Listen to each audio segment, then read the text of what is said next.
very, very grateful birthday to weekend. God, to everybody. It was a birthday on Saturday. It was. Yeah. Thanks to my siblings for the early morning video call. That really started me in the mood. And this year, I couldn't do my sober reflection. It was celebration from my siblings called till night. I couldn't sleep. That's good.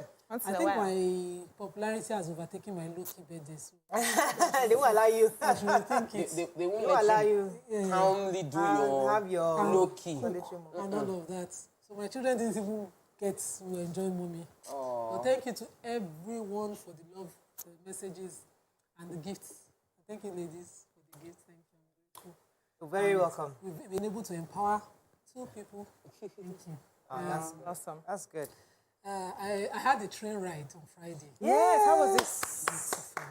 That's how somebody should travel. Are you serious? Yes, that's how somebody should travel. You got there. Sit down. No But the AC was too much. The AC was my own problem. Somebody prepared me for the AC. Go on. But there's no crowd yet. There's no crowd yet. That's probably why. No, it was a full crowd. My own coach was a full coach. Oh, really? And yet, I don't know, maybe because it was full, they increased my legs.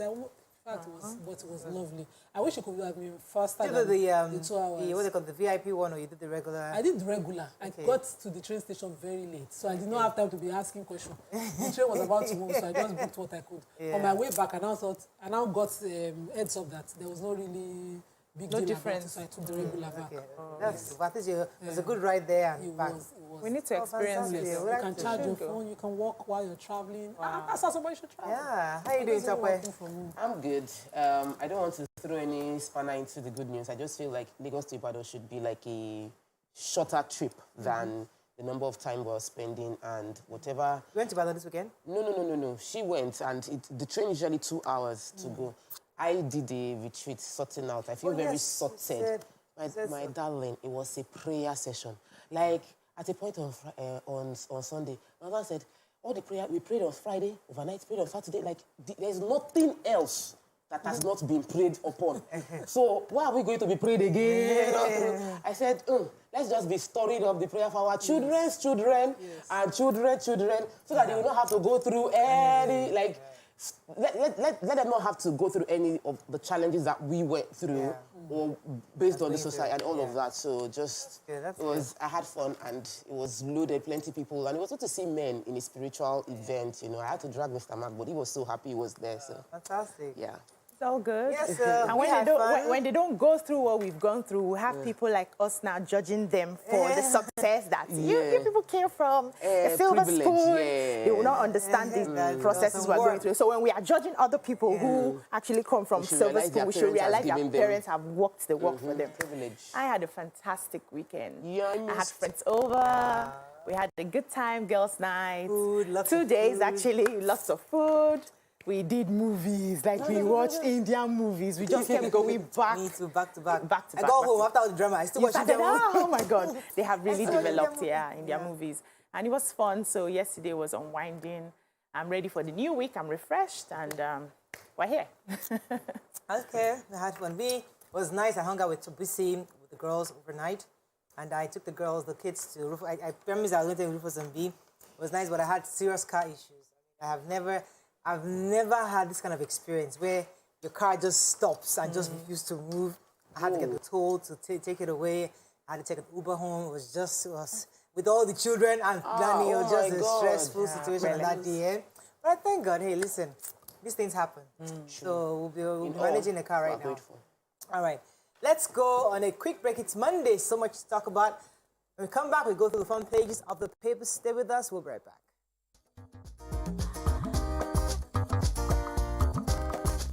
Stay tuned. Your View will be right back. Hey, we're going to be starting with The Nation this morning. COVID-19 exposure in the UK. Buhari goes into isolation. JAM, heads of institutions to decide cut-off marks for the 2021-2022 admission. Tension over killing of Ondo-bound travellers in Jos. Contributors move 102.5 billion naira to new pension administrators. Not elders seek solution to regions' insecurity. Naira in mixed performance. VAT FIRS asks court to stay judgment execution. Buni leads APC governors to woo Ladoja in Ibadan. Let's start with major headline. Our president is isolated. Who has that story? Yes, so according to Garba Show, this is according to, in compliance with the NCDC guidelines, the president and all those on his entourage that returned from the UK with him took the COVID test and are presently on isolation. The president also is on isolation because, according to them, he was exposed to COVID because of the journey. That's according to, but they did not say he tested positive. They So he was exposed to it. So maybe someone on the entourage tested positive. So they are doing guidelines. Wow. There should be a standard. It's not whether everybody tested positive. When you come back into a country from another country that you're supposed to just isolate for at least a few days before. So I didn't know why he was making headlines. But he's the president, so he has to make headlines. The Joint Admissions and Matriculation Board, JAMB, and head of tertiary institutions are going to be having a policy meeting on August 31st, where they will decide the minimum cutoff mark for the 2021-2022 admissions.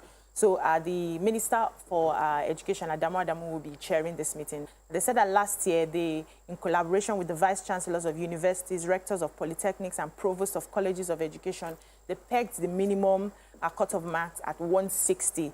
So for admissions into the university, 120 for polytechnics and 100 for colleges of education. But this meeting now will chart them a way, help them to chart a way forward for the policies and help them to evaluate what happened in the last admissions, and probably they will now find out the next cutoff mark. Okay. I was going to take the story with it says the Northern elders seek solution to region's insecurity. So the former secretary to the government of the Federation, the SGF, Yayale Ahmed, is the convener of this meeting. He has called on 5 representatives from 19 northern states to come together. They're going to be having a meeting today to discuss the issues of insecurity, and they're going to be looking beyond what the government has done thus far concerning insecurity and see what else can they do within their own purview to help and support the government concerning insecurity in Nigeria. Let me take the APC. PDP is alleging that APC has already put in machinery towards rigging of 2023 elections, specifically because they're saying that INEC has, as a body, has a right to carry out whatever decision will provide free and fair elections. And INEC currently hasn't been able to get approval for the e-transmission. And they said that they are waiting for the National Assembly to approve e-transmission before they purchase the equipment. PDP is alleging that this is a way to stall the implementation of e-transmission, that if INEC is an independent body, they should be allowed to carry out all, as they deem fit, to carry out their actions. They are also rejecting the bringing back of tolls, says that the government has enough to, if they prioritize appropriately, that instead of double taxation, and this is the wrong time to bring back tolls into country. Moving on to Daily Sun. Catholic bishops brand Nigeria world's most terrorized nation. Sit at home. Kanu's families denies interference in IPOB affairs. NDLA naps Italy-bound woman with 100 wraps of heroin at Lagos airport. UK trips Buhari others in quarantine, says presidency. Outrage over just killings. Otedola reveals how IBB advised Jonathan to assume Yar'Adua's duty before doctrine of necessity. Ulu of worry, squabble over secession, normal in kingdom, says Prince. Okay, which story are we taking, Son? I could do IPOB. Yes. So, there was a sit at home that was planned to be happening every Monday till the IPOB leader has been released by DSS. So, the younger brother to Nnamdi Kanu, Kanunta, made a statement and, sort of suspended the sit at home that was meant to happen. And so the IPOB, some of the leaders of IPOB were upset about it, and they talked about it. And so he had to do a statement through his spokesperson saying that they did not actually stop the sit at home. They did not cancel it. They did not interfere in the program of IPOB. They are actually a part of it, but they just had to do what they needed to do to furthermore strengthen the plan that they have. And they also went further to say that the conversations that they expect the IPOB leader to have with the federal government is not going to happen while he's still in jail. That if the federal government wants to have a conversation, he needs to be out of jail, and they need to have that conversation. And though they started something like this in 2017, but then he was chased and nearly killed, the reason that he ran away and went to another country. So we need to do it in a civil manner. Some other people are speaking. So I think the Igbo National Movement have advised IPOB to carry out their activities in a more decent way, to do things in a different manner. They should have negotiations, discussions with elders, and they shouldn't use any form of force. They should have proper conversations so that at least the federal government can listen and they will have like an agreement at the end of the day. All right, so in the NDLEA, in their continued nationwide offensive against drugs, they still caught a woman, Mrs. Nandi Nora Chire, who was caught with 100 wraps of heroin and 2 parcels of same substance at the departure hall, Murtala Mohammed here in Lagos. She was en route to Italy with these drugs. Also, interestingly, they also had a random search of exported items. And they also found, I think, 25.8 kilograms of cocaine and cannabis concealed inside foodstuff going to UK. Yes. So even those that, aside from those that are giving people to travel, they're also exporting it. So these are random searches, and NDLEA has called this people. But I would like to use the opportunity to tell Nigerians that we had this conversation last week. Tomorrow we're having a guest from Heathrow, she works there, and she's going to help Nigerians understand what to look out for when you're packaging stuff and how they search for these kind of drugs. So it would be great for you to watch the show tomorrow. Let me quickly take, those following the international story will know that Taliban have taken over Afghanistan, and there's a lot of people trying to evacuate their citizens. Yeah. America is trying to evacuate their citizens. The reason I'm taking this story is because we know Nigerians are everywhere, and we would like to see, it won't be after some Nigerians now cry out and say they are stranded somewhere. Let's also be a bit proactive in rescuing our citizens, because I'm sure there are Nigerians serving there, and we have not heard anything from the Nigerian government on how they are trying to rescue evacuate our their own people. Citizens there. And the president has fled. Yeah, the president fled. Yeah, he has to say rescue his own life. Nobody has the Catholic bishop story. Oh, I wanted to take that story, but I guess nobody. Okay, let's move on. I took it, but it was a bit insightful. Okay, let's go on a break. Let me see what time it is. Let's go on a quick break. When we come back, we continue with the review. Stay with us. We'll be right back.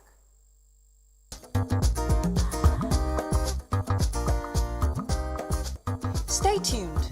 Your View will be right back. You clean your teeth every morning, but that fresh breath feeling just doesn't last. The answer?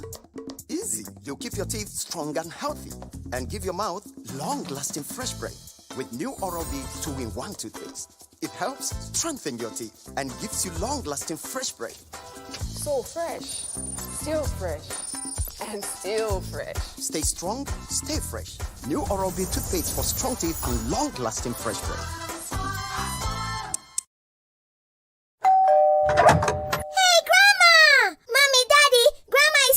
Thank goodness. Now that Grandma is here, I can take my leave. My flight is in 2 hours, honey. You know how the traffic is. But honey, you still need to drop me off at the hospital. Oh, not to worry, honey. That has been settled. I booked an appointment already using the Clearline HMO app on my phone. You know we already have a plan with them. Wow, interesting. Clearline HMO provides you with flexible healthcare service right when you need it. You can pre-schedule and book specialist services at your convenience.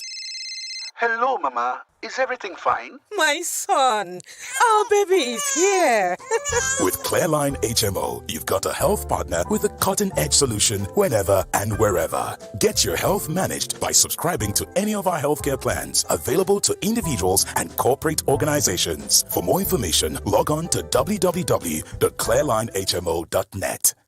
Clearline HMO, the health insurance people. Be too sure. Stop germs. Live well.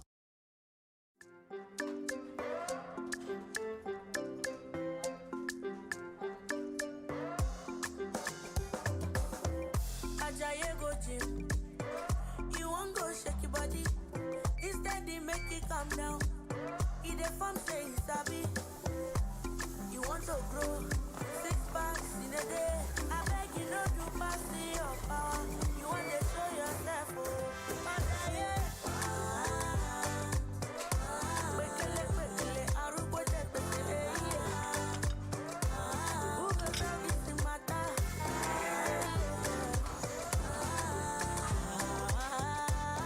Whatever your size, find it with the new Airtel data plans. Dial *141# now to get the plan that suits you.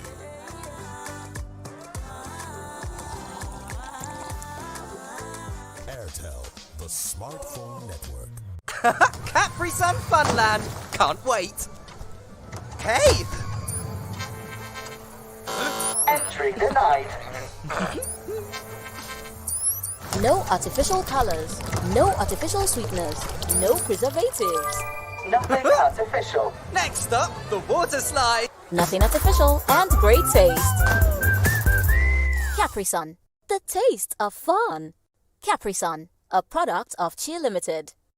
Them say different kind chicken gets different tastes. As chicken take past chicken, Maggi signature chicken flavor.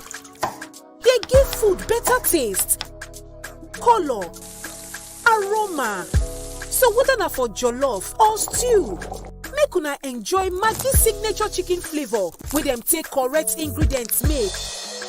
E dey for powder, cube, and tablet for that great chicken taste. Use Maggi signature chicken for that great chicken flavor. With Maggi, cook the difference.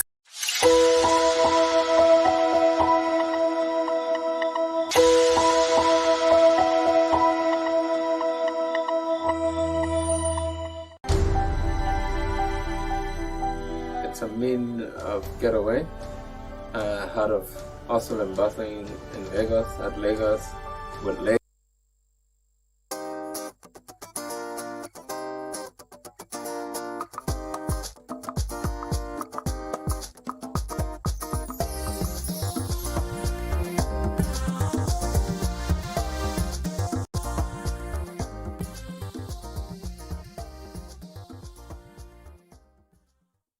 Thanks for staying with us. We're going to move on now to the Nigerian Tribune.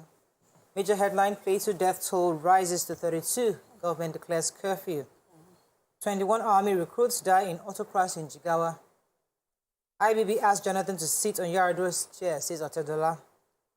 INEC stoppage of e-voting machine purchase ploy to rig elections, says Secondus. 2023, Presidency Buhari associates search for Southern legacy candidate. Recover missing 17 billion naira tax within 90 days, Senate orders FIRS. And Taliban forces take over Afghanistan as president flees. Okay, which story are we taking? The human interest? Let's start with the human interest story. Yeah, so it said, story says 21 people that were new army recruits were confirmed dead when 2 vehicles ran into a culvert at Rabadi village, local government area of Jigawa State. Said the disease was seen to be from Kano State, and they were heading to Adamawa at midnight on Saturday when the incident occurred. So it happened, I think it was between, I wanted to get the name of the vehicle, one Hummer bus, which was conveying 18 passengers from Kano State to Adamawa, and another canter lorry that was carrying 3 passengers, though they don't know the destination.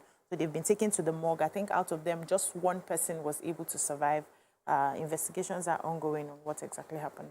Another really sad story, which is going to be our topic for today, but just to establish in Plateau the loss of 32 people who their convoy was interrupted. They were traveling to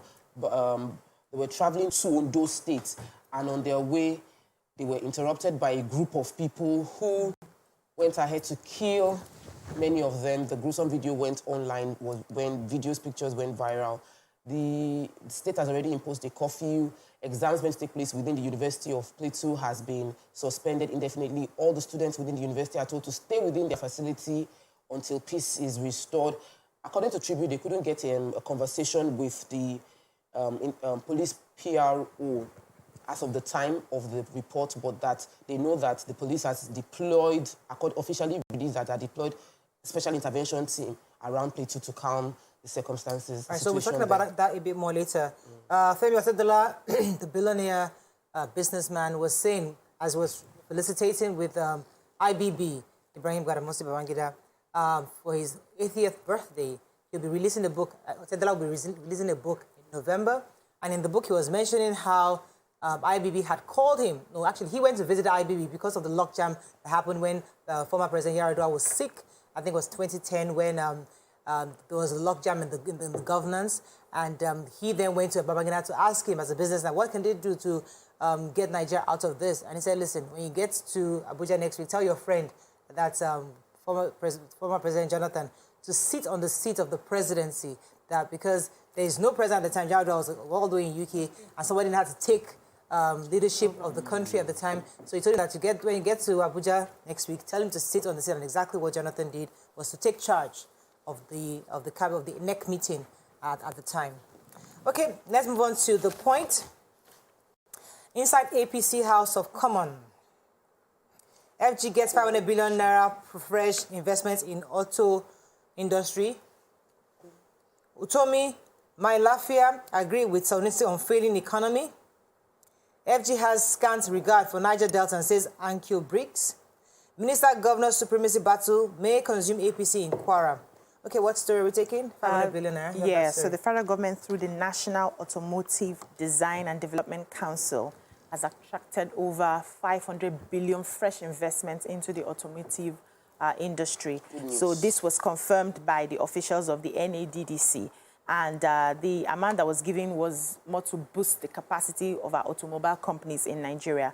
The investment was made by 20 automobile companies, Dangote Sinotruk, Innocent, PAN, Chery, Peugeot, Stallion Group, Hyundai, Honda, Elizade, Lanreshitu, JAC, Kojo Nord, Oma, Vista, Jet Systems, National Trucks Manufacturers, GAC, Kia, and Mikano Gili. Now, these companies are already they are already assembling vehicles in Nigeria, and they have, combined installed capacity to produce over 400,000 vehicles every year. That's the plan. So this is good news, really. All right. Who has the Utomi story? You have that story? Utomi and Melafia were simply agreeing with the former CBN president, Sanusi, who at his 60th was saying that the country's economy is 40 years stagnant or backwards. And they said, according to them, weak institutions, inconsistent policies, state capture, which displaced our healthy rivalry among ethnic groups on industrialization and, make Nigeria compete for along industrial lines. But Tomi particularly explained how the country was based on exports, of cash crops as our colonial, don't call them masters, left it. So, colonialists. And the ethnic groups started to build industries along those areas and continue to foster growth along ethnic competition, where you had the Yoruba people do cocoa, you had with cash crops.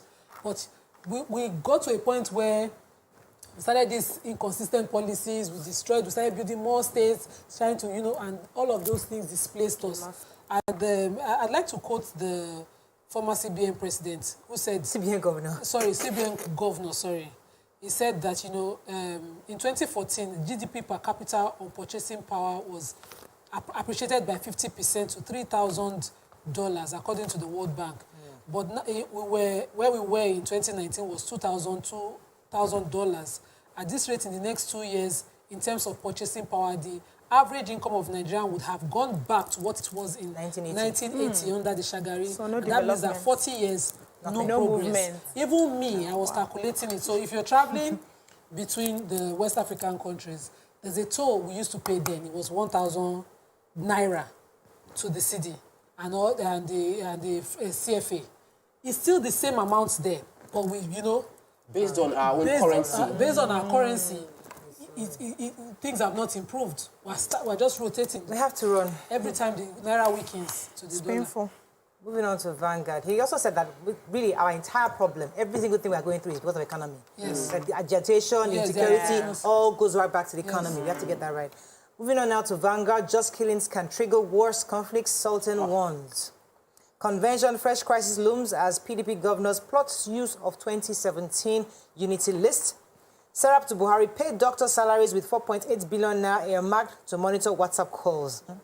Yes, 2021-2022 admission jam announces cutoff mark August 31st. Afghan president flees. I talked about that already. Otedola recounts IBB, asked Jonathan to sit on Yar'Adua's chair. Why Boko Haram surrender puts Borno in difficult position, says Governor Zulum. And FG NARD face-off moves to industrial court today as strike continues. So I have the FG and the National Association of Resident Doctors. So the unwillingness of the federal government made them go to the industrial court. And this morning, the National Association of Resident Doctors have agreed to appear before the industrial court, saying, although these matters could have been settled if the federal government were willing, but since they brought them, they are happy that, they are the industrial courts now. Hopefully we get good judgment, and we get judgment that both sides or either side will be able to settle. So the Socioeconomic Rights and Accountability Project, SERAP, yesterday are urging the President, Muhammadu Buhari, to urgently redirect the proposed spending of 4.8 billion of public funds to monitor WhatsApp messages, phone calls, and text messages of Nigerians to pay some of the salaries of the resident doctors in the country. They are saying that out of the new supplementary appropriation bill, they had earmarked about 893 billion. And out of that, 4.8 will be used to monitor conversations. And they're saying this is against the fundamental human rights, that every appropriation bill must conform to the Constitution. And what is against the fundamental human rights should be redirected, because there are a lot of vulnerable persons who would need good quality medical care that cannot access it in public, quality medical care that cannot access it in other hospitals apart from public hospitals. They don't have a choice than. So if that money is used to ensure that these resident doctors are paid, we'll be getting somewhere as against. So they sent this letter on the 14th of, dated 14th of August, and they're saying that if the federal government does not respond, they will take it further. I missed the very important data here on Vanguard. It says domestic borrowing jumps to 20.6%, inches towards 4 trillion. So they get a quick breakdown. About 50% of that money, 2.31 trillion naira, is coming from the treasury bills. About, I think, 0.6 trillion is from the savings bond, and then the FGN bonds is about 1.6 trillion. Now, these are really, really hard economic issues, or domestic borrowing, how much and the debts are going to be paid. And then in order of priority, we now want to use it to monitor when we have hospital bills. WhatsApp calls and phone calls. So we really need to discuss issues of debt. Okay, News Direct. Commercial banks borrow 9.97 trillion from CBN in 7 months. FG plans to employ audit firm to disclose debt repayment, says Zachary. SEC reiterates commitment to clamp down on illegal capital market operators. Unilag VC calls for decentralization of TET fund. Deep Blue's project, NIMASA, will ensure proper maintenance of assets, says JAMO, and VAT collection. FRS files appeal against court judgments. Okay, which story are we taking there? Who has the FG to employ audit firms? Yeah, that story. So the special assistant to the president of infrastructure was saying that, yes, that admitted that, they are owing the discos. The federal government is owing the discos, but now they need to get auditors to audit the amount owed and, advise on how the monies will be paid to the discos. So this is an admission of what the discos have been clamoring, that, they are being owed and this is affecting their services.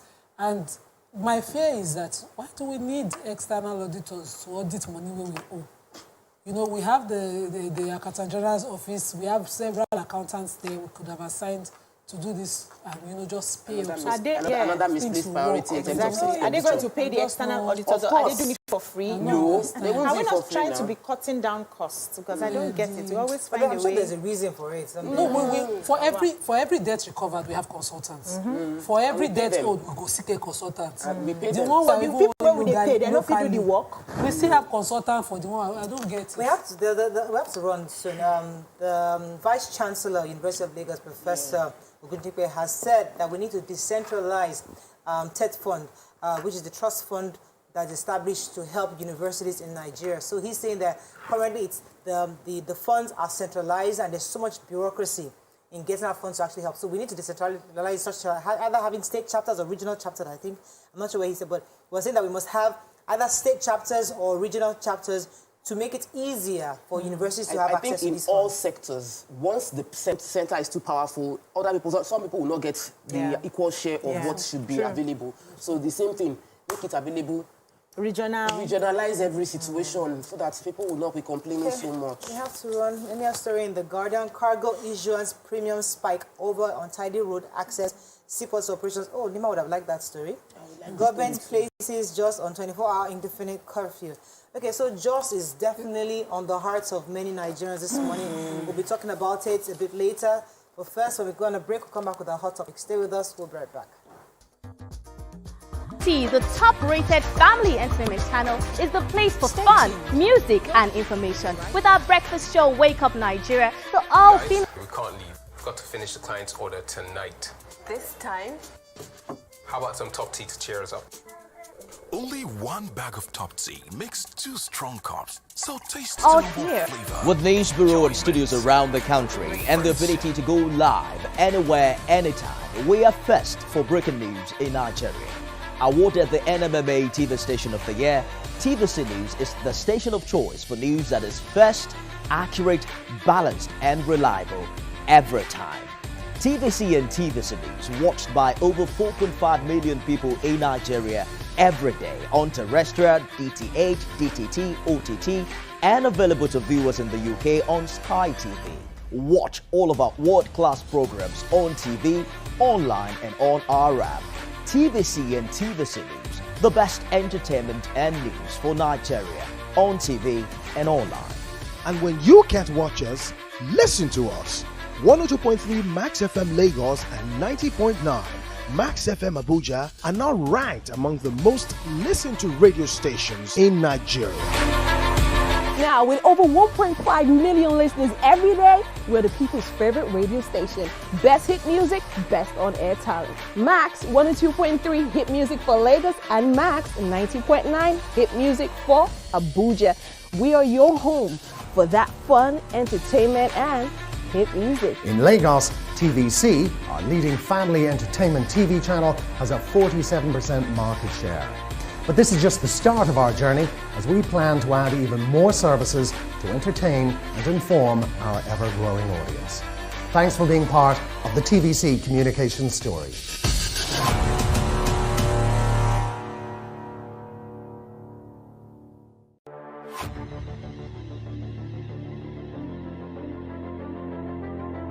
At TVC Communications, we're all about our audience. Millions of viewers, listeners, and readers every day all around Nigeria. Our 2 TV stations are among the most watched in Nigeria. TVC News is our award-winning 24-hour national and international news channel headquartered here in Lagos, broadcasting live from our custom-built state-of-the-art news headquarters. TVC, the top-rated family entertainment channel, is the place for fun, music, and information. With our breakfast show, Wake Up Nigeria, the all-female chat show, Your View, the best soaps and dramas from Nolly, Bali, and Hollywood, music and entertainment blast, courtesy E-Splash, and of course, award-winning news and current affairs. It is all here. With news bureau and studios around the country and the ability to go live anywhere, anytime, we are first for breaking news in Nigeria. Awarded the NMMA TV Station of the Year, TVC News is the station of choice.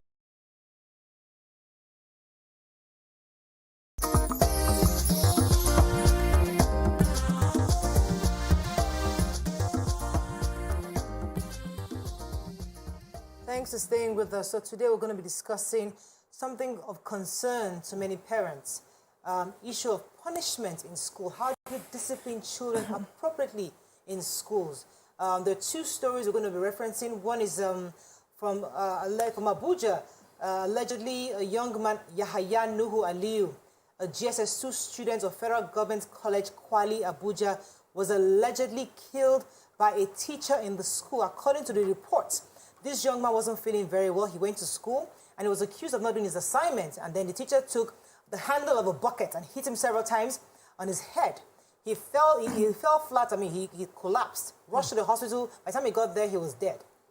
Another story, according to reports, a GSS1 female student of secondary school in Ado Ekiti has also filed a lawsuit against the Ekiti State government over suspension from school for an indecent hairstyle. Join the conversation, 081-270-53687, 091-390-76948. You can also send us messages on YouTube and on Facebook. We'd like to read your comments. So the issue of punishment. So growing up, many schools have many young people went through this process where either bullying from your seniors, from your teachers, you get to fetch water even when you're sick. You know, this young lady, she's wearing a suit, but according to her, she had a haircut and she put in this mark, I don't know what they call it, a pattern, and it comes with some kind of fancy, funky pattern, and she was a crescent pattern. She was beaten up and to the point where 20 strokes, 20 lashes. And this young man also, he did not do his assignment, and they hit him with a bucket. So where do we draw the line between disciplining children? What is acceptable in schools? What is discipline? How do we draw the line as educators? And I'd like to start with BC because I know that's your sector. Yeah, so what are your thoughts on this? So I think, first of all, teachers and school owners need to understand their role. You know, when the purpose of a thing is not defined, abuse is inevitable. Your role, first of all, is to impact knowledge in these children. And peradventure, you want to make any form of correction when it comes to their behavior. It's not your job to do it alone. You go hand in hand with the parents of the child to correct any behavior that's not working for that child. And so when you understand your role, and you see certain things. Let me be clear, I understand. Okay. So there's the academic role, yes, and there's the behavioral. So yes, you say that when it comes to academic, yes, do 100%. Do 100%. When it comes to behavior, because you are not the owner of the child, you must do it with the parents. Gotcha. Okay. With the responsibility must be shared. You must, for every correction and every punishment you want to make, must be agreed with the parents. Okay. You cannot just take, you know, things into your own hands and feel because I'm the teacher, I can beat you, I can kill you, I can bucket you, I can do everything. No. That's not your job. When we as educators and school owners, so for private schools, they are beginning to understand where their role ends.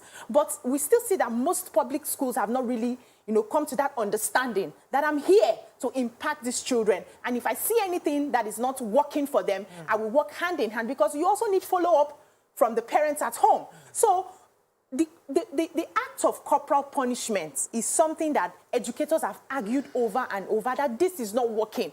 Parents right now are understanding that beating our children is not working. It's not giving us the result that we want. Why can't we have conversations? Why can't we make these children understand? Because they are human beings by themselves. I remember there was a time my son went to school and he had gum. He took the gum from his father's shelf and he was trained in class. And the teacher came, took the gum, put it on his head and pulled the hair. I nearly ran mad. How dare you? He said, because I just wanted to punish him to stop chewing gum. Did you call me to tell me your son is chewing gum and is not allowed? That girl that they cut, that they flogged 20 strokes, why don't you send her home? This is not an acceptable haircut. Go home and come back with the right, or call the parents to come to school. Okay. Why don't we do things the right way? So we need to understand, my point here is, let us understand our roles as educators and as parents, and everybody should fill in their role. Let me come to you, because we're all parents here, and let me use the example she used. So teachers have punished us. I mean, growing up, you have this kind of punishments where they will give you something really, out of the ordinary, because just as a sign of punishment to you. But does that work today? Why can't it work? I think it even worked then. I think that we need to separate. We need to understand that corporal punishment builds and breeds rebellion. So we tend to feel like when you are compelled to obey, that is obedience. No. What you have just done is imposed your power over me, and I would obey you in front of you.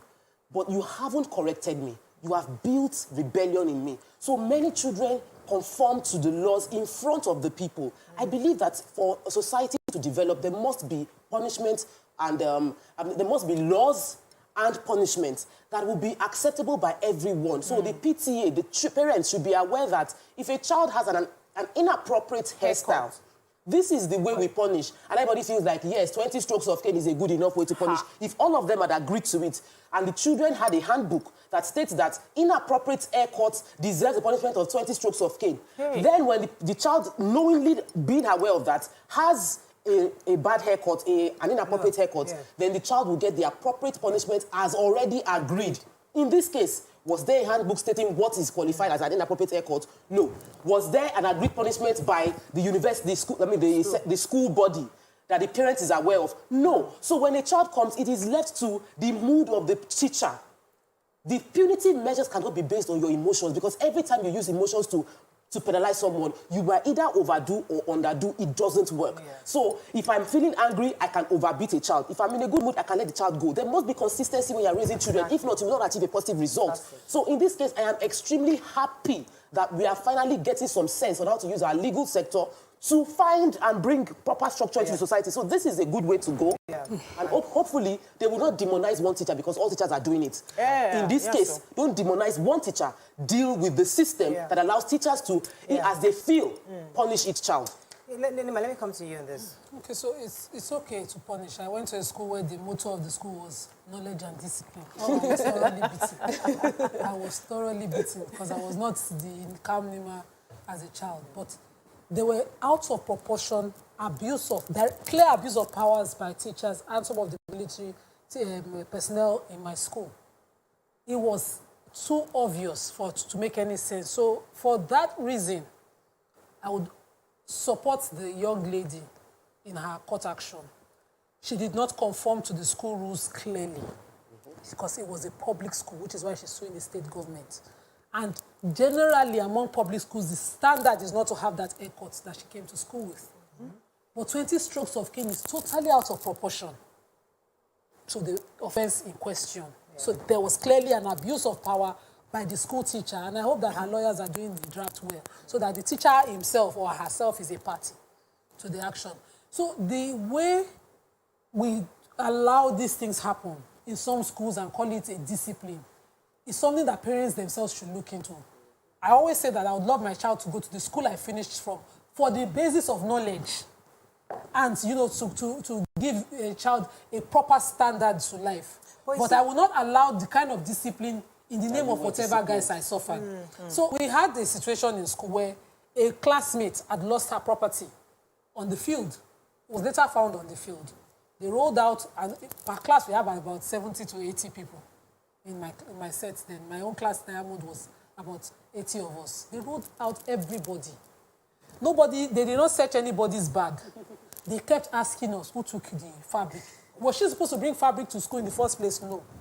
But she did bring fabrics to school. She was saying they sent her to give someone. And the entire class. When they roll us out in the afternoon around 12, you can be in the hot sun till 2:33. That was what we said. We stayed in the hot sun till 2:30, 3 o'clock, being beaten, crawling on the parade ground. Parade ground is made of gravel, granite, for what we did not know where it was and who took what. Only for it to be found.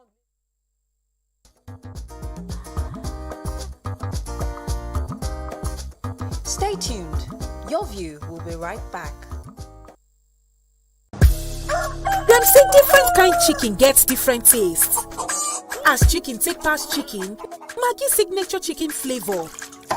They give food better taste, color, aroma.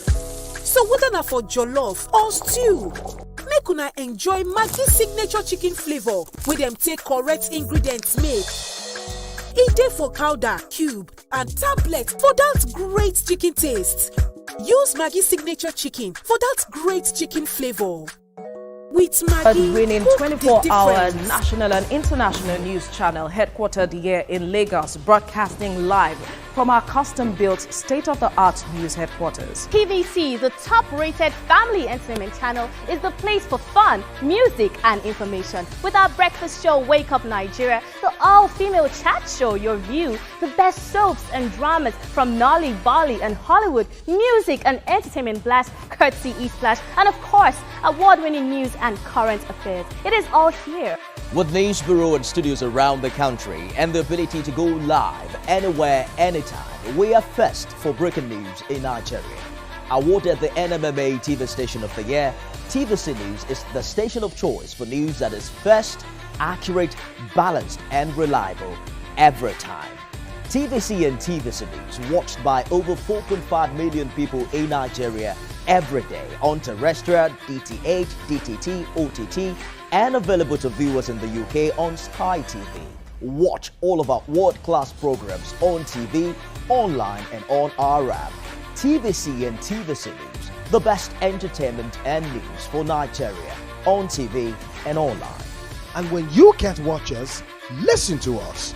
102.3 Max FM Lagos and 90.9 Max FM Abuja are now ranked among the most listened to radio stations in Nigeria. Now, with over 1.5 million listeners every day, we're the people's favorite radio station. Best hit music, best on-air talent. Max 102.3 hit music for Lagos and Max 90.9 hit music for Abuja. We are your home for that fun, entertainment, and hit music. In Lagos, TVC, our leading family entertainment TV channel, has a 47% market share. But this is just the start of our journey as we plan to add even more services to entertain and inform our ever-growing audience. Thanks for being part of the TVC communication story.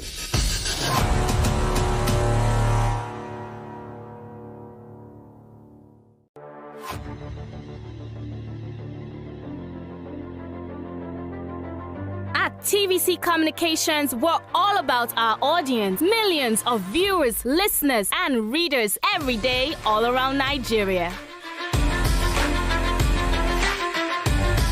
Our 2 TV stations are among the most watched in Nigeria. TVC News is our award-winning 24-hour national and international news channel headquartered here in Lagos, broadcasting live from our custom-built state-of-the-art news headquarters. TVC, the top-rated family entertainment channel, is the place for fun, music, and information. With our breakfast show, Wake Up Nigeria, the all-female chat show, Your View, the best soaps and dramas from Nolly, Bali, and Hollywood, music and entertainment blast, courtesy E-Splash, and of course, award-winning news and current affairs. It is all here. With news bureau and studios around the country and the ability to go live anywhere, anytime, we are first for breaking news in Nigeria. Awarded the NMMA TV Station of the Year, TVC News is the station of choice for news that is first, accurate, balanced, and reliable every time. TVC and TVC News watched by over 4.5 million people in Nigeria every day on terrestrial, DTH, DTT, OTT, and available to viewers in the UK on Sky TV. Watch all of our world-class programs on TV, online, and on our app. TVC and TVC News, the best entertainment and news for Nigeria on TV and online. And when you can't watch us, listen to us. 102.3 Max FM Lagos and 90.9 Max FM Abuja are now ranked among the most listened to radio stations in Nigeria. Now, with over 1.5 million listeners every day, we're the people's favorite radio station. Best hit music, best on-air talent. Max 102.3 hit music for Lagos and Max 90.9 hit music for Abuja. We are your home for that fun, entertainment, and hit music. In Lagos, TVC, our leading family entertainment TV channel, has a 47% market share. But this is just the start of our journey as we plan to add even more services to entertain and inform our ever-growing audience. Thanks for being part of the TVC communication story.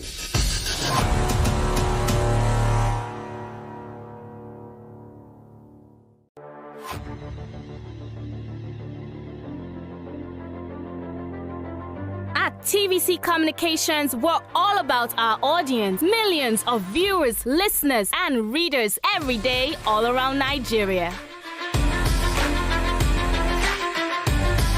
Our 2 TV stations are among the most watched in Nigeria.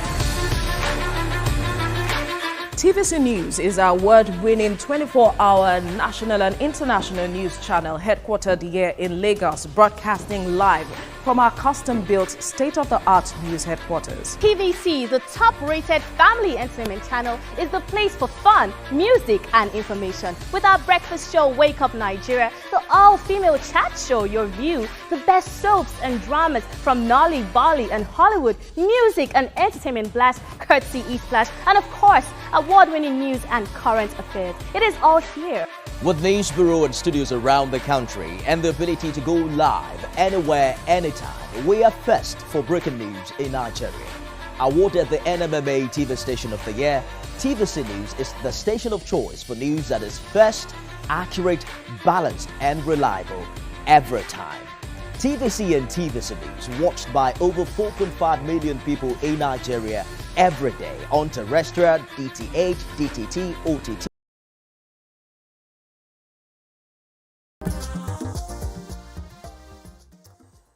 Thanks for staying with us. So we're still discussing the issue of corporal punishment and discipline in school. I know earlier, Bisi was mentioning the fact that the role of the teachers is to help and assist. Now, if we look at public schools, most public school students, that's the truth. Many of the people that attend public schools today are people, because many people go to, many poor families go to low-income private schools. The public schools, either the house helps, either people who are extremely, extremely poor, that they don't even have any option to pay at all. So in those kind of cases, those parents are often not involved. So the teacher feels like I am your father, mother, everything. You are at my mercy. I need to ensure you don't become a hero. Yes, so in that kind of situation where the teacher feels like this, there's no help coming from anywhere, I am the one to discipline you, and they will discipline you based on their own discretion. So how do we help that kind of situation? Yeah, so I think that's why the Ministry for Education needs to step in, especially when it comes to public schools.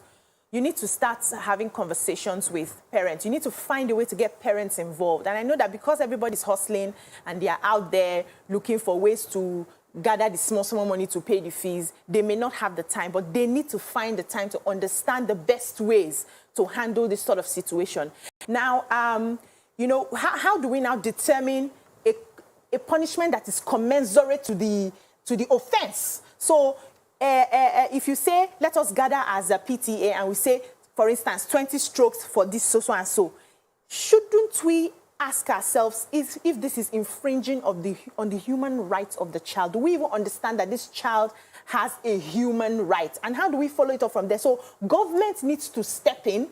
The commissioners of education need to step in. These teachers and principals of the school need to understand that our role here is different from what we are carrying on. Now, I was told as a classroom teacher that one of the reasons you are not allowed to touch a child is, first of all, to protect you and the school, because they have realized that teachers most times beat the children out of frustration. Even we as parents now, when you are frustrated and your child does something, instead of just tapping on the bum, you carry glass cup and you throw. We have people who have anger management problems, and they are classroom teachers. We have people who have other issues that are, you know, disturbing them, and they are classroom teachers. So it's first of all to protect you. The child that has died now, that teacher is in trouble. The school is in trouble. But that teacher didn't know. We need to regulate. We're talking this is the formative years of children. So you use buckets. Are you there? No, you can't use buckets. You're live. Go ahead, please. That's the point. Hello? Hello? Okay, we lost that call. So you're going to respond to what she said concerning, that is totally out of proportion. But we need our regulators to do the right thing within schools. So the principals of schools, of course, their jobs is to walk around school and ensure that the teachers are not killing children in their classes. So a child who comes to class and didn't do his homework, what the teacher should have done is find out why. The least you can do is say, okay, where's the report from the health center if it is within the school, and if it is not, if it's from home, you bring one. You don't beat a child with a bucket. Where's your daddy? No, you don't beat a child with a bucket over the head. Yeah, but if a child has an a consistent behavior of missing classes, or you have to do something about it. It's not about even beating the child. It's not about beating the child. Wait, where's the corrective power of the school? Call the parents at every time? No. Yes. So I believe you call the parents. These are exceptional cases. No. I believe you call the parents. I believe you advise to withdraw. I believe you suspend the child. Yes. I believe that there are many non-corporal or punishment non-beating. Because you see, this beating thing is something that because we grew up seeing it happen all around us, and we feel like we thought that okay, we turn it into a normal thing, but it isn't normal. Okay. And children are not. We respond differently to things. It's like when they say, don't let your anger push you into fighting, because you don't know what the other person is carrying. This boy was not feeling fine. So you might just have just pushed the boy a little bit and you tip him over the edge and this boy died. Yeah. So you are now in a case where you are carrying a battle that you had. He was a whole lot more. He did a whole lot more. Let me take this call. Koinsola, you're live. Are you there? Good morning, Koinsola. Right. Yeah. Oh, Prince Shola, I do apologize. Go ahead, please. Yes, morning. Morning and the team. Good morning. Yes, I'm very happy. Yes, I'm very happy to get rid of you ladies this morning. You see, the topic you are discussing, you see, we have to be very careful in that country, in our country, Nigeria, in the sense that we have our culture and we have things we do in Nigeria. I went to Mayflower School where I was trained by Taishulani then in the 70s with cutlass. I did not die. That is one of the things that made me whom I am today. You see, there was a discussion in the 90s that I've been here now for a bit. But I came into this country, United Kingdom, in 1988. In the 90s, there was a discussion then. I was studying. I used to work there because, you know, in England you have to work. I was working in hospital there, in St. George's, I'll quote it. I was in a discourse, elderly care, ward. We call it geriatric. In that ward, we were discussing, and the old people were saying to us that in 70s, a lot of people come to their media, just like what you ladies are doing now, and they were criticizing a lot of things that. Like, I'm not saying what you are doing is wrong. Please get me right. And they said in the 70s in the UK, they came to the telly, they were saying all sorts of things about this is how you deal with child, this is what you do. And that is what turns out the UK. Look at the children now that they were breeding in the UK now. They are monsters because nobody is telling them the wrong and the right. Okay. Point taken, Prince Chola. So there are different versions of that, and I know you guys are itching to respond. But there are different versions of this because the truth is that, you know, some people, that's one analysis. And that analysis could say that with all our beating, how many airlines have we invented? With all the beating and there are ways you mold a child that stops a child's creativity and ability to actually go above and beyond what they ordinarily do. So people can see from different perspectives, but how do you interpret what he's saying, that this is how many of us were raised, and that's what produced who we are today. But who we are today, is it the right person? Okay, that so we're raising conformists. We're raising conformists. We're not raising creatives. You know, we're not raising problem solvers. A lot of problem solvers had to now learn and unlearn a lot of things that had boxed them into the way they should grow. I believe that there's a difference between right and wrong, and we must raise our children to understand there is right and there is wrong. There's appropriate, there's inappropriate. There's a way trousers to sit on your body, and the way trousers should sit on your body. There are things that are good and there are things that are bad.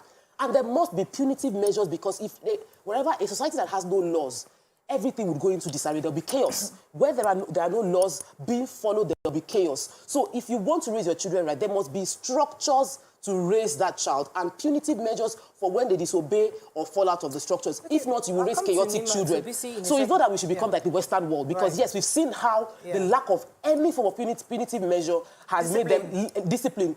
Created lack of morals. So we can't still have it. We can create our own system. We've seen other countries work. We don't need to always adopt every other person's style. Yeah. We are human beings, and we should create our own. Because I'm working with the education ministry, and I have information on the fact that the program in Lagos State is doing, EcoExcel, does totally bars caning any of the children, because they have measures. They have measures that are built into the system on how to help a child. So there are ways you stand up, you face the wall, you use your break time, or the naughty corner, you're isolated. There are different ways to make a child feel like, I have committed a crime. And I need to face the punishment. There was a time we went into inspection where myself and the commissioner were walking around, and we saw a cane. The commissioner was asking, so who is this cane for?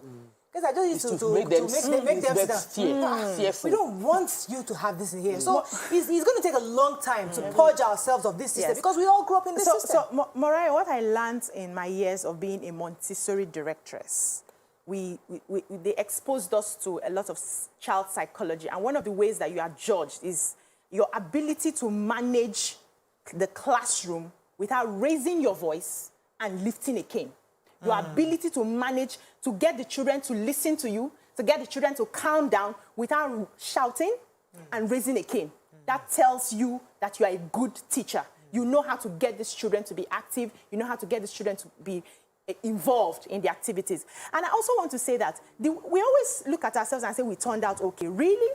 We don't know how to have communications. We don't know how to have deep communications. Anything happens, everybody's temper is flying everywhere. On the street, somebody hits your car, you see slaps flying, you see spits flying, you see everybody behaves like there's something pursuing us. We are so angry, we are very impatient because of our upbringing. Aggression has been because in our of system. aggression that has been inbuilt in our system. Some of us now are learning to understand ourselves, understand our emotions, and become is a process for a lot of people. Those people who are not even self-aware, you see how they act when issues come up. Because we did not learn the simple acts of having conversations, the simple act of showing our emotions without hitting and throwing things. And the informative part of a child's life is from 0 to 6 or 7 years. If you can teach a child that you can actually express anger without being calm and expressing yourself, telling them exactly how you feel, tomorrow that child will grow as an adult who can look at the wife and have a conversation, not throw slaps. Exactly. So that is what we're trying to avoid. I'm not saying there is no punishment that should be meted. We should met out punishments. But we, even ourselves, we know how to talk to our children these days. We're learning how to talk to them these days and get them to serve their punishment. No TV, no this, no that. Let me take this and we call, get what we want. Tola, are you there from Oshodi? Yeah. You're live. Go ahead, please. Good morning. Can you hear me? Good morning. You're live. Go ahead, please. Yeah. Here and there, especially with the Haiti. Topic we are discussing, we need to balance it. We need to balance it. Yeah. In the sense that while I'm in my 40s and I married Kelly, so I know what happened with my son.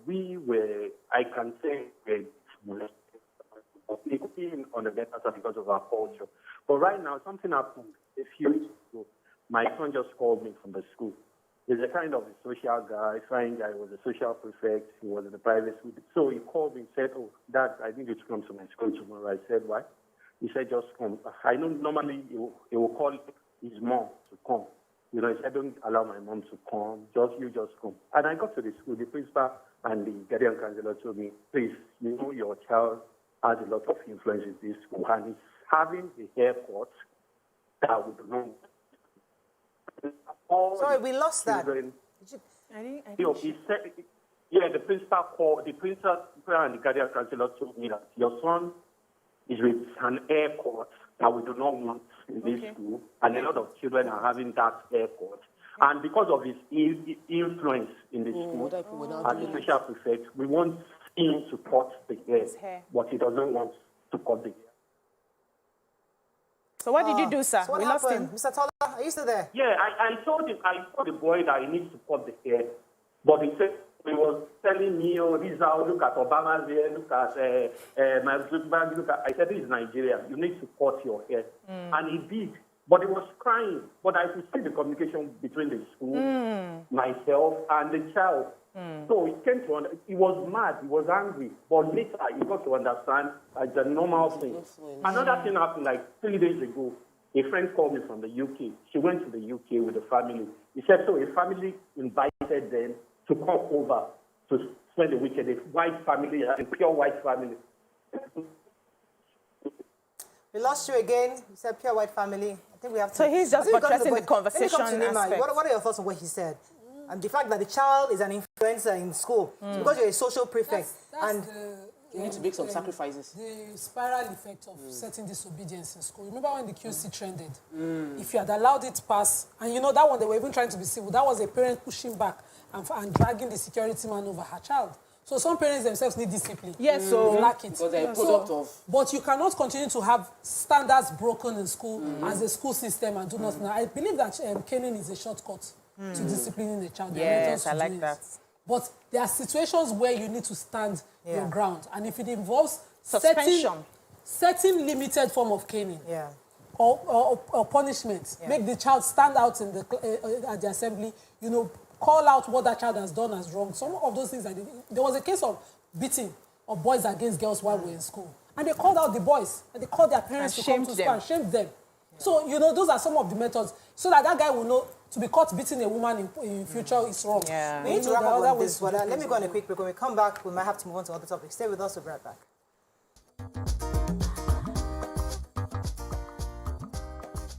Stay tuned.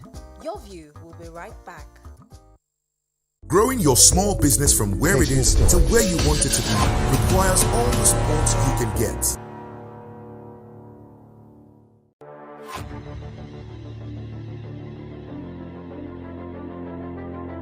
At TVC Communications, we're all about our audience. Millions of viewers, listeners, and readers every day all around Nigeria. Our 2 TV stations are among the most watched in Nigeria. TVC News is our award-winning 24-hour national and international news channel headquartered here in Lagos, broadcasting live from our custom-built state-of-the-art news headquarters. TVC, the top-rated family entertainment channel, is the place for fun, music, and information. With our breakfast show, Wake Up Nigeria, the all-female chat show, Your View, the best soaps and dramas from Nolly, Bali, and Hollywood, music and entertainment blast, courtesy E-Splash, and of course, award-winning news and current affairs. It is all here.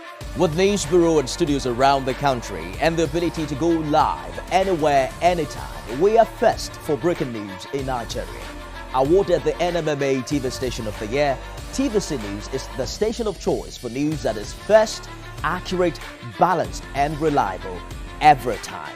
TVC and TVC News watched by over 4.5 million people in Nigeria every day on terrestrial, DTH, DTT, OTT, and available to viewers in the UK on Sky TV. Watch all of our world-class programs on TV, online, and on our app. TVC and TVC News, the best entertainment and news for Nigeria on TV and online. And when you can't watch us, listen to us. 102.3 Max FM Lagos and 90.9 Max FM Abuja are now ranked among the most listened to radio stations in Nigeria. Now, with over 1.5 million listeners every day, we're the people's favorite radio station. Best hit music, best on-air talent. Max 102.3 hit music for Lagos and Max 90.9 hit music for Abuja. We are your home for that fun, entertainment, and hit music. In Lagos, TVC, our leading family entertainment TV channel, has a 47% market share. But this is just the start of our journey, as we plan to add even more services to entertain and inform our ever-growing audience. Thanks for being part of the TVC Communications story.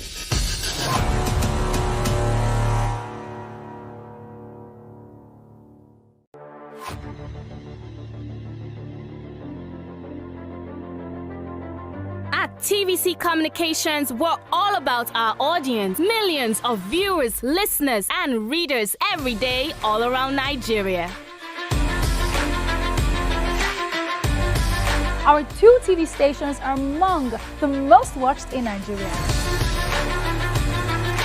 TVC News is our award-winning 24-hour national and international news channel headquartered here in Lagos, broadcasting live from our custom-built state-of-the-art news headquarters. TVC, the top-rated family entertainment channel, is the place for fun, music, and information. With our breakfast show, Wake Up Nigeria, the all-female chat show, Your View, the best soaps and dramas from Nolly, Bali, and Hollywood, music and entertainment blast, courtesy E-Splash, and of course, award-winning news and current affairs. It is all here.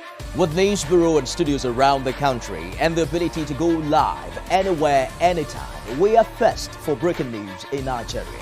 Awarded the NMMA TV Station of the Year, TVC News is the station of choice for news that is first, accurate, balanced, and reliable every. So before we move on to the other topic, we're going to wrap up on the last. We have quite a number of comments. And yes, go ahead, please. Dorothy Onyegbula says, I remember a situation in secondary school. I brought a pen to school, and the pen was stolen. It was the day I was supposed to write integrated science test. I wrote the test with a pencil, and I actually scored 20/20 in the test. My teacher flogged me and had marks on my hand and still gave me 0. My mom went to this, because I didn't have a pencil, my mom went to the school that she doesn't have any problem with me being beaten or disciplined, but not to put marks on the child. Moreover, the offense for which she's being punished wasn't necessary. The girl passed, she did well, 2020, and you still gave her a 0. Let me take this call, then I'll come back to you. Moyinlolu, are you there? Yes, I am. You're live. Go ahead, please. Okay, I remember remember a situation when I was in SS2 back then in school, and I missed my step. My leg was swollen, like I was in pain. I could not walk with that leg. Practically, my friends carry me to class, and they take me back to the hostel. We're all girls in the school, and we went for physics practical that day. The teacher delayed us, and we had our English teacher waiting for us in class. The practical rooms are far from the classrooms. Coming back to the class, the teacher was like, everybody should run. I could not run. So I was trying, my friends were helping me, but she asked them to leave me alone. So they had to leave me. I struggled to come into class. Those of us, she gave a time lapse. So those of us that could not catch up, she asked us to kneel down. I could not kneel down with this leg. And this woman was like, she wasn't even going to pity me. She said I should sit on the floor, stretch my hands forth. And we see teachers do these things a lot of times to students. Lack of empathy. Even despite they can see that this child physically is not even wrong for what offense they are trying to punish them for. And as brothers, we see seniors doing the same thing. Yes. Because they have seen their teachers doing these things over and over again. I remember my side when we were in SS1. This girl had a very serious health challenge. She missed the whole term because of what punishment. And these things happen over and over again.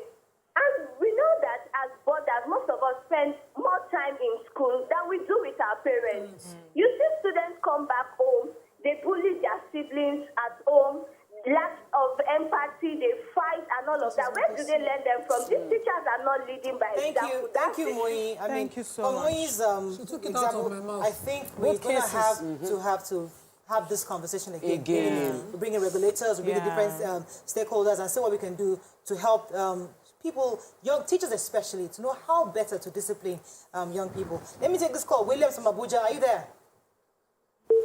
Yes, I think good morning. Oh, Williams, go ahead. You're live, please. Good morning. Good morning. Yes, so against, let me just go straight to it. Against popular opinion, I am against flogging a child. I'm speaking from personal experience. As a child, I was completely emotionally unstable because of cane. I hated to see cane, but I could not even learn until I met a teacher in my nursery tree. And he didn't have to, I just needed words of affirmation from this teacher, and I was good. When I mean good, I moved from the last of the class to like the second best in the class. Imagine. So I'm totally against cane. Like, the children can learn. The children can learn. There are better ways to make them learn. Right. So, thank you, Williams. I'm against it. Thank you. I have Ona from calling from Niger State. Good morning, Ona. Are you there? Yes, I am here. Good morning. You're live. Go ahead, please. Yeah. So as regards the flogging, some of the punishments we give to children are extreme. You know, I don't know why. I got into JSS1 in 1997 at 9 years old. So a child in JSS1 that you are giving 20 strokes of the cane, for crying out loud, how can you give a child that is probably 9 or 10 or 11 20 strokes of the cane? Is that not extreme? That is extreme. You know, and then the child too has a fault. In those days when we're growing up, you don't see girls with parts on their head. You know, so I really don't get. I don't know why a girl would. We know what the system is. We know what is acceptable in the school. So a child who comes to school with a part knows that part on your head. Probably she was not the first person that had come with that kind of hairstyle, and it was corrected. So maybe they were using her as an example, and then for the other child who was killed, the handle of his pocket, for crying out loud. As in. So, I mean, I think we are all on this table somehow, because even I know I've mentioned this on this show before, where I tried to spank my daughter. I was using a small belt to spank her. I told her to stretch out her hand. As I was stretching her hand, as I was putting the whip over her, it went straight to her face. Imagine if it was the eye. I started crying. I said, hey, Father Lord Almighty, because I want to discipline a child. The mark was there for weeks. I think about a couple of months. Our teachers in school kept asking, what happened to your face? And my mom is right. Abroad, they would have arrested you. They would have arrested me abroad because the mark was right there. I mean, thank God it has cleared now. But I felt sorry. How can I, my mother, because I can't remember what she did. So the point is that we are all learning that, yes, spanking was part and parcel of our growing up. Did he serve us? Did he work? Now, some people, I've said it here, kinesthetic students do need spanking. There are children that are auditory, that are, there are different types of children.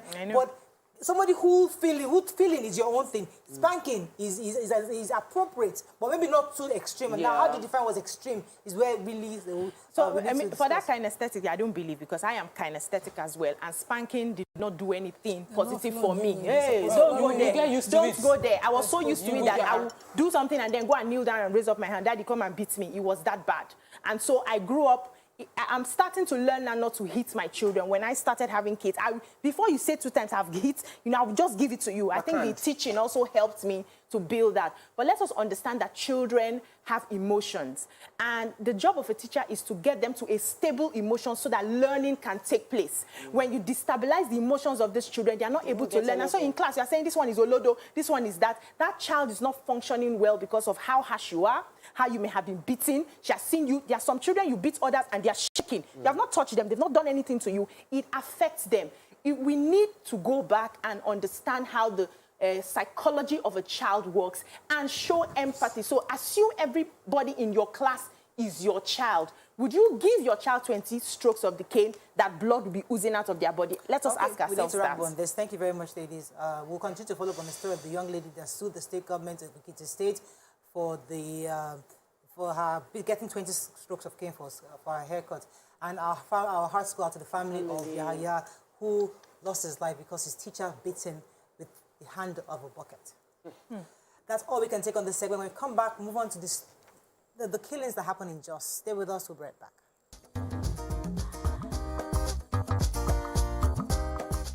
Stay tuned. Your View will be right back. Erected for a century of a century. Speaking, advocating, protesting as the arts are meant to be.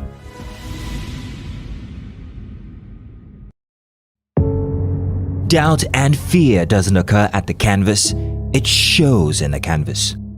It shows the conation of raw earthen material slabbed, stroked and molded at a pace provided by the doubt and fear. Every move way in the struggle of one to the other, merging the past to the present, brushstrokes of colors. Set 120 minutes of hot entertainment. We are ready for the mission. How we're doing, guys? Is the makeup in progress? Makeup check. Are the scripts on the prompter? Script check. Are we set in the VCR? All team in place? VCR check. Clock is ticking, time is racing, lights up. Plans all set. 120 minutes of hot entertainment. We are ready for the mission. How we're doing, guys? Is the makeup in progress? Makeup check. Are the scripts on the prompter? Script check. Are we set in the VCR? All team in place? VCR check. Clock is ticking, time is racing, lights up. Plans all set. 120 minutes of hot entertainment. We are ready for the mission. How we're doing, guys? Is the makeup in progress? Makeup check. Are the scripts on the prompter? Script check. Are we set in the VCR? All team in place? VCR check. Clock is ticking, time is racing, lights up. Plans all set. 120 minutes of hot entertainment. We are ready for the mission. How we're doing, guys? Is the makeup in progress? Makeup check. Are the scripts on the prompter? Script check. Are we set in the VCR? All team in place? VCR check. Clock is ticking, time is racing, lights up. Plans all set. 120 minutes of hot entertainment. We are ready for the mission. How we're doing, guys. Is the makeup in progress? Makeup. Check. Are the scripts on the prompter? Script. Check. Are we set in the PCR? All team in place? PCR. Check. Clock is ticking, time is racing, lights on. Plans all set. 120 minutes of hot entertainment. We are ready for the mission. How we're doing, guys. Is the makeup in progress? Makeup. Check. Are the scripts on the prompter? Script. Check. Are we set in the PCR? All team in place? PCR. Check. Clock is ticking, time is racing, lights on. Plans all set. 120 minutes of hot entertainment. We are ready for the mission.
Among the most listened to radio stations in Nigeria. Now, with over 1.5 million listeners every day, we're the people's favorite radio station. Best hit music, best on-air talent. Max 102.3 hit music for Lagos and Max 90.9 hit music for Abuja. We are your home for that fun, entertainment, and hit music. In Lagos, TVC, our leading family entertainment TV channel, has a 47% market share. But this is just the start of our journey, as we plan to add even more services to entertain and inform our ever-growing audience. Thanks for being part of the TVC communication story.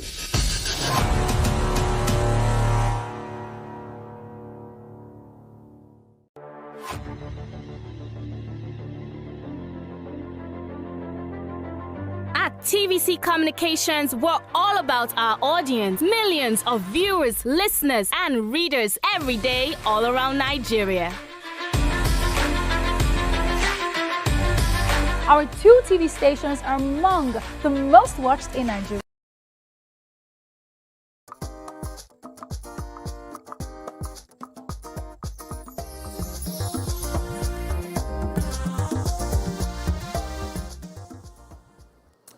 Thanks for staying with us. According to reports, 32 people were killed and 14 injured during an attack on travelers in Garabiyu in northern part of Plateau State.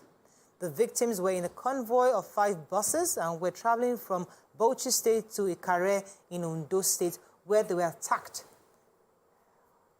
We'll show you this clip of the report and then we'll come back with a conversation on this. Watch this.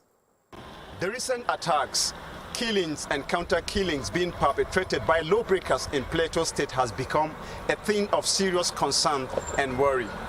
More than 50 people are confirmed to have lost their lives in the state just within 14 days, and all efforts to put an end to these dastardly acts seems not yielding positive results at the moment. The killing of 25 commuters Saturday morning along Rukuba Road community, a suburb of Jos, the state capital, has received wide condemnation across the country. The aftermath of the Saturday killings had resulted in the imposition of 6 p.m. to 6 a.m. curfew, first in 3 council areas of the state, which include Jos North, Jos South, and then Bassa. Despite the 6 p.m. to 6 a.m. curfew imposed Saturday evening by the state government, some angry youths refused to obey the order. Instead, they took to the street Sunday morning, blocking major roads within the city metropolis, again attacking innocent passers-by in reprisal to Saturday's attack. The state government, in order to avert a further escalation of the situation, quickly imposed a 24-hour curfew, restricting this to Jos North local government area, where the activities of the irate youths pose a serious threat to the people. Leaders of the Christian Association of Nigeria, Plateau State Chapter, and that of the Jamaatul Nasrul Islam in the state condemned the action and called on all Plateau State residents to let go their differences and coexist together for the sake of peace. What has happened actually? Thanks for staying with us. So we have with us 2 guests in the studio. Dr. Makut Simon Makam, who is the Director of Press and Public Affairs to the Governor of Plateau State. Welcome to the show, sir. Thank you very much. Good morning. Good morning. And we also have Chinge Dodo, who is the former president, Irigwe Youth Movement, Plateau State. Good morning. Are you there? Good morning, TVC. Yeah. Good morning, viewers. Good morning. So let's start with Dr. Makut. We know that the government have declared a state curfew for the state right now. What's the update concerning arrests that have been made, and what's the police saying, and where are we with the investigation as of this morning? Thank you very much. This is an opportunity to give an update.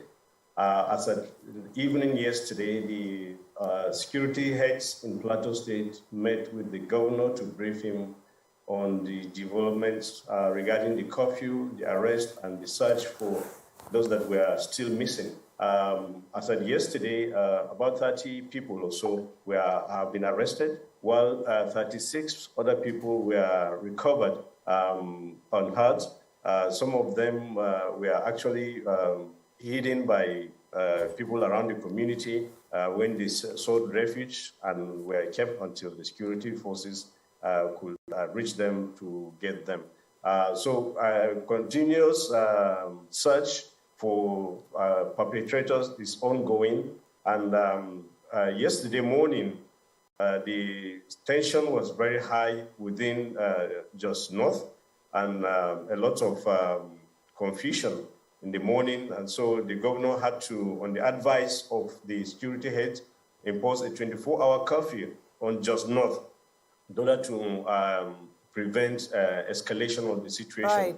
The Commissioner of Police made mention in the evening yesterday that about 7 people were killed from the skirmishes of the morning. So as at now, Jos North is under 24-hour curfew, and then Jos South and Bassa are still observing the dusk to dawn curfew. Right. Okay, let me come to Mr. Chinge Dodo. As former president of the Irigwe Youth Movement in Plateau State, reports have alleged that Irigwe youth were responsible for these killings. Could you give us an update on that? What exactly, is that true? And if it is, what exactly was their grouse that caused them to carry out these killings? Let me first and foremost condemn these atrocities from fellow human beings to fellow human beings, and to also say that it is very, very unfortunate, it is very, very embarrassing, it is quite astonishing for a security agency that is yet to carry out its own duty to come out to say clearly that a particular tribe is responsible for killings. Let me also inform our listeners and viewers that on Saturday morning, when we all assemble at Plateau Hospital. Plateau Hospital, by the way, is like 3-4 kilometers to Rukuba Road, venue of the incident. Irigwe people were mourning the death of their beloved ones, and we were to give them a mass burial. On reaching the police headquarters along Jos, we came across a convoy of security personnel, that is personnel Operation Safe Haven, who were on their way to Rukuba Road to rescue or to be at the scene of this attack. Unfortunately, we were stopped at a particular junction and we were asked to turn back and follow another route to our village called Miango, where the mass burial was to take place. And when we were doing the mass burial, we read a statement by the police accusing our people, a people who are mourning their beloved ones, a people who are bereaved, a people that since 2017 has been under series of attack and yet no victims, no attacker has been arrested, and then we hear the police accusing us.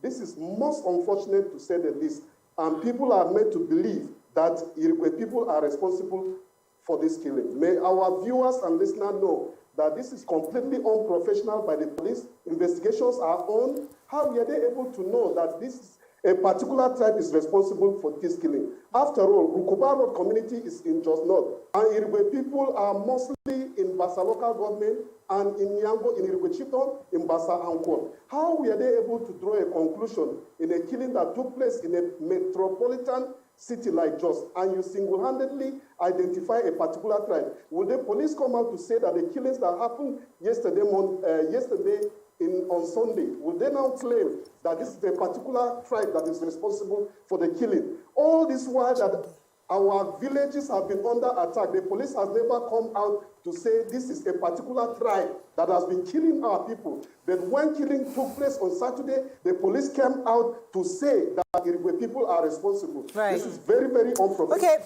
This shows how unbiased the security are in Nigeria. All right. Go ahead, talk about Mr. Chige Dodo, as our heart goes out to you, your entire community, and everyone who suffered loss, not just in this immediate incident, but the perpetual back-to-back incident that keeps happening. I saw the video, it was heartbreaking. I can't understand, and maybe you will help us understand, how can human beings be so evil and vicious to another human being? What would you say is the foundation of this? And I know that you've already accused the publicity team of the PRO of the police, whoever is making the press release, that any statements might be inciting if you are stating categorically when investigation hasn't proven otherwise. So I believe that that's important. But what else could you think caused this? Like, what do you think is the foundation? And how can we deal with it? Because I just want to understand how people think. I saw a video, and I've not recovered, of someone taking a huge stone and throwing it on another human being. Like, we have the same blood. Please. You see, what I make of this is when injustice is becoming the order of the day, human lives will no longer value. I tell you the truth. Anywhere there is breach to security in any part of the world is likely going to have implications to any part of the world. And so I think in the past, security have not demonstrated readiness, sincerity, and objectivity in carrying out this attack. And so each time people are killed, no report of a breakthrough in terms of arrests and trials in court are made. And so some of us are made to believe that they can go on killing spree and go free. And until and unless justice is done on perpetrators of these evil acts, evil will continue to reign in our society. Unfortunately, as a people, we can say that more than 700 of our people have been killed in the last 3 years. At the moment, I was thinking that people should be calling Irigwe people, sympathizing with them over the loss of their beloved ones, especially in the last 2 weeks. We have had about 74 of our people killed. What we should be expecting from government, from security agencies, are words of condolences, words of encouragement. Instead, the police that is meant to protect us is single-handedly telling the world that our people are responsible for this killing. And we challenge the police to come out with the evidence to prove that Irigwe people in a cosmopolitan place like Rukbaro, that our people are responsible for this killing. This is honestly embarrassing in the 21st century that the police are supposed to be seen working hard to bring criminals to justice. All right. These are really important allegations. Let me go on a break. When we come back, we'll engage the government official on this to see if we can confirm what Mr. Dodo is saying. Stay with us. We'll be right back.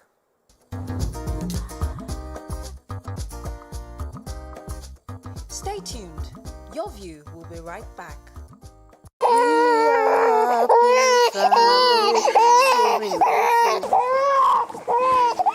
Oh my God, which medication are you giving this baby? Medication? I have given him all sorts. Have you given him Bona Babe? Bona Babe. Yes, Bona Babe. Naturally, babies cannot speak. All they do is cry whenever they're sick. And you know, a happy baby makes a happy mother. When your baby is going through aches, fever or pains, allergic cough, including discomfort associated with teething pains, treat your baby with Bona Babe syrup. Bona Babe is manufactured by Bond Chemical Industries Limited, makers of Bond Paracetamol. Bona Babe syrup contains paracetamol and chlorpheniramine, available in pharmacies near you. If symptoms persist after 3 days, please consult your doctor. I'll use it for you when you are a baby. Thank you, Grandma. The north is so beautiful. And the food, it's nothing like I have ever tasted before. The color. Vibrant. What about the aroma? The aroma, oh gosh. It smells just like this one. This smells so good.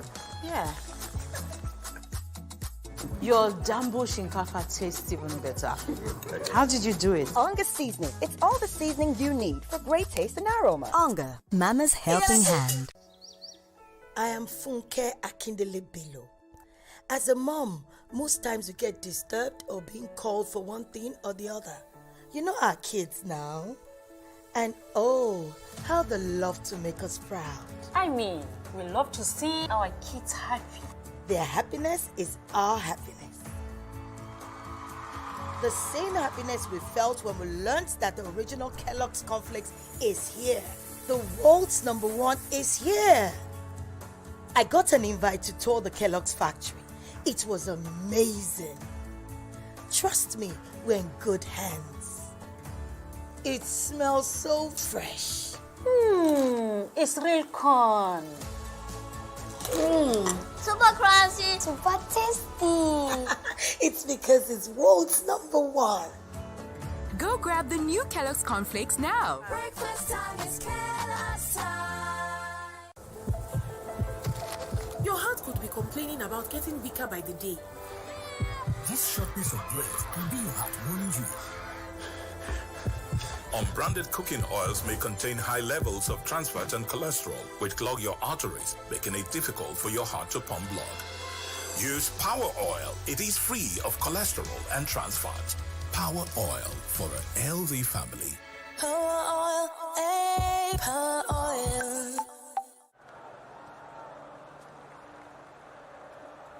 Will this penalty be the decider? What's going through the player's mind here? You could cut the tension with a knife. Is there one more twist in this long, rocky road to the final? And here's the kick, and he scores! They've taken the win, they're through. Don't worry, my boy. There's always the next time.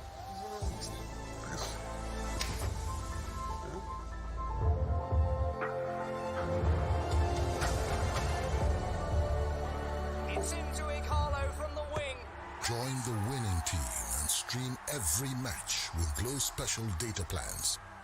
For everything Glow, dial *777#. Great supporters of football. Glow.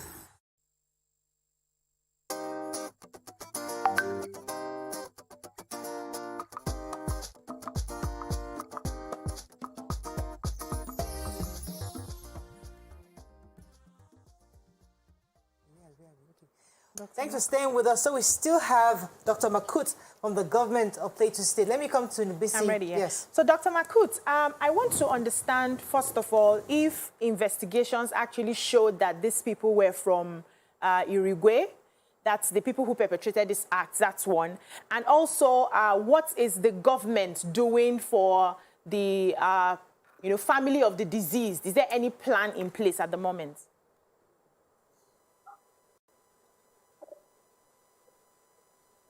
Well, thank you very much. I'm sorry I have to change location. It's okay. We're supposed to go out. It comes with a new normal. It's okay. From now,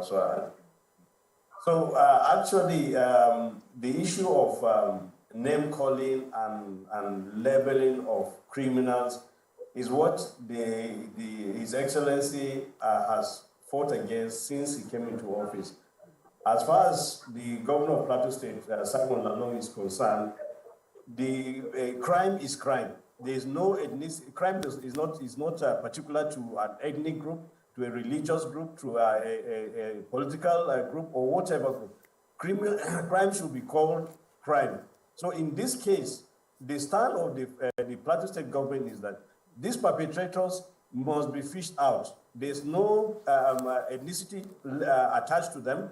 And if investigations later on prove, and they are taken to court that this is a crime that was committed because of their ethnicity, because of their religion, because of anything, then they will have to answer to the law.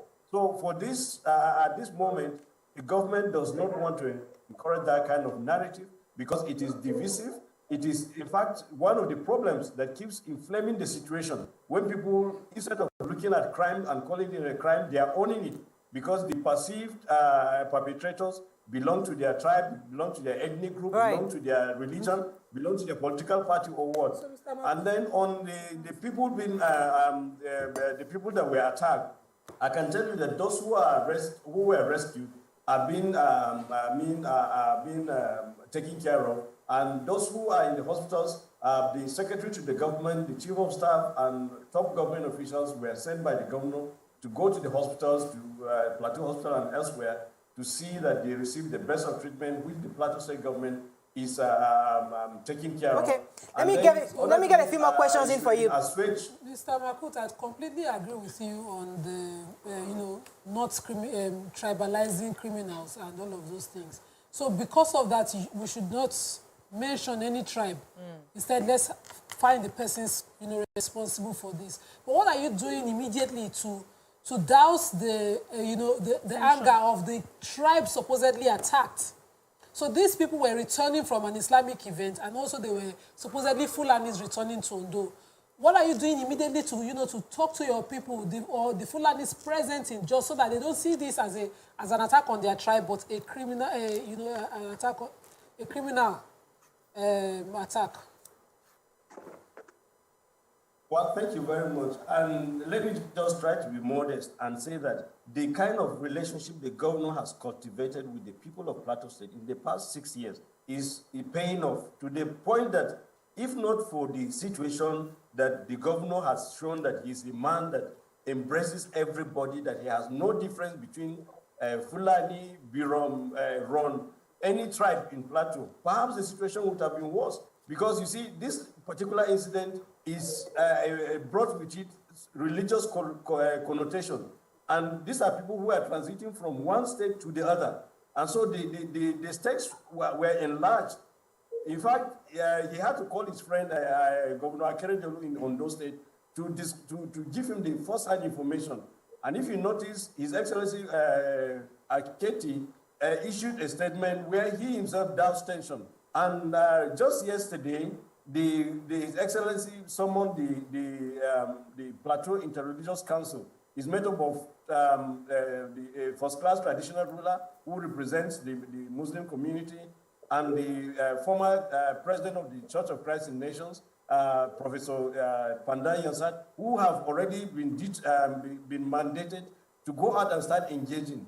Already, there are engagements with the Muslim community in Plateau State who have been clearly on the side of government, knowing fully that this is not an attack that can be associated to say it's an attack on Islam, it's an attack on Muslims. No, it's an attack by criminals and miscreants. That's what the Commissioner of Police said yesterday. All right, Dr. Mamu, let me stay with you for a second.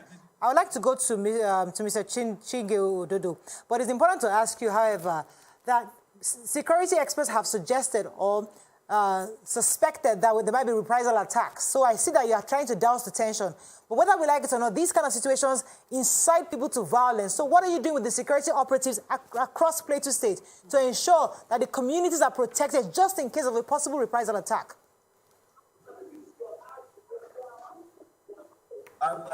Thank you very much. That is the good news that we got yesterday, that the IGP has sent in a reinforcement led by DIG also to come to the state, because one of the issues that the state has grappled with over time is the issue of capacity.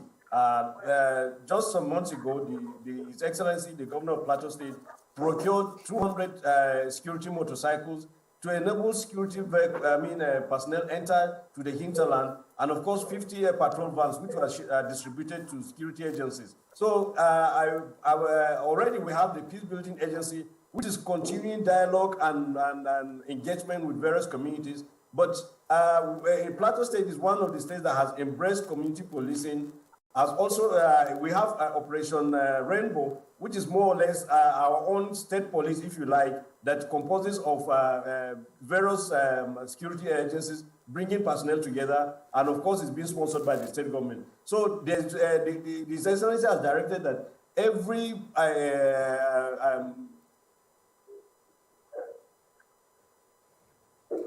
Okay, we lost audio with Dr. Makud. Let's go to Mr. Chingedodo. We lost audio, sir. Okay, go ahead. Hello, sir. Destruction of farm crops and so on. So all that has culminated to the need for more personnel, the need for more deployment, and the need for the communities to also begin to look at what they can do to douse tension within them. They can talk, and that's what the Peace Building Agency is being made to facilitate. Okay, go ahead, Tokwe. So, Mr. Chige, I want to ask you, there are speculations online that this attack could have been sponsored by people who want to just destabilize the community. Based on being that you've lived there, do you think that there are external forces who, maybe for political reasons or are profiting from the crisis, are intentionally funding this crisis?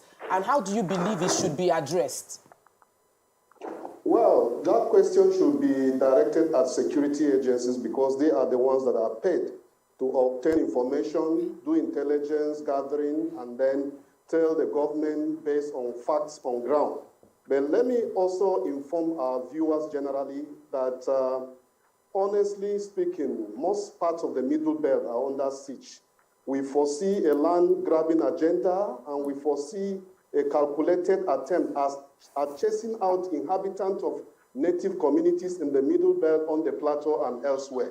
What I want to say is, most especially to our security agencies, especially the police. You see, you cannot fight crime with a biased mind. You cannot fight crime with a hidden motive.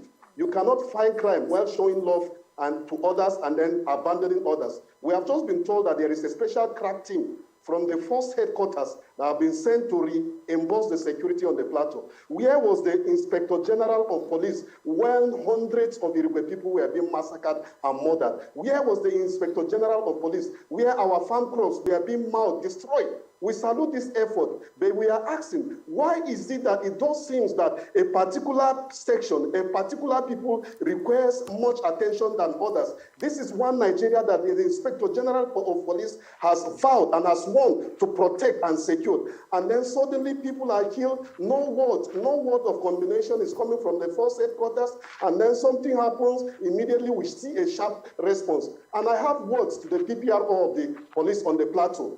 I know he has pinched us against the wall.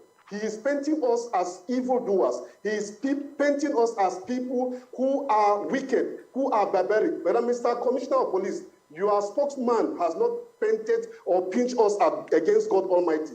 There is an Almighty God who is the Almighty of all the police. He is mightier than you. If you think you can pitch us against the general world to see us as evil, I tell you lie, because the God we serve is not a God of evil. The God we serve is not a God that fears authority. He is a righteous, he is a just, he is a committed God that will always reward and punish. He will reward goodness and he will punish evil. So let it be known that if crime must be fought, it must be fought holistically, not by sectional or ethnic or religious sentiment. Mr. Chingedodo, I know that there's a lot of mistrust with the government, and this is not just about Plateau State, everywhere else in Nigeria. But is there anything you're doing to ensure that the youths do not go back for jungle justice, since there is lack of trust in government investigations? Oh, we just lost them. I'm told that we're just on Zoom. But it would have been great to have him answer that question. But clearly, there are two issues here. The Uruguayans are saying that, listen, this is being put on them. And many of their families have been killed for years, and they've not seen response from the government thus far. However, when this killing happened, suddenly we've seen the response from the governor. But the governor is saying that he has imposed a curfew, the security apparatus is in place to ensure there's no reprisal attacks, and that they're on top of this.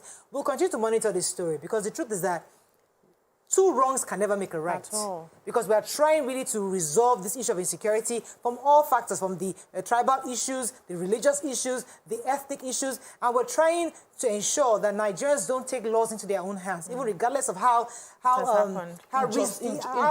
much of injustice they feel. Yes. So, I mean, we'll continue, investigation will continue, and we'll let our viewers know what the police officers are going to tell us about the investigation, and I hope that the suspects have been arrested can lead them to get to the root cause of this matter. Once again, our hearts go out to the entire community of Uruguay and Plateau State, and just pray. The Fulanis, that's what I wanted to say. The Fulanis who lost their lives, they are the ones that actually lost their lives. Our hearts go out to the entire community, except those of them in Ikare, Ondo State, Ondo State. Our hearts go out to their families, so that may God give them the fortitude to bear this horrible loss. Have a great day. We'll see you tomorrow. Bye for now.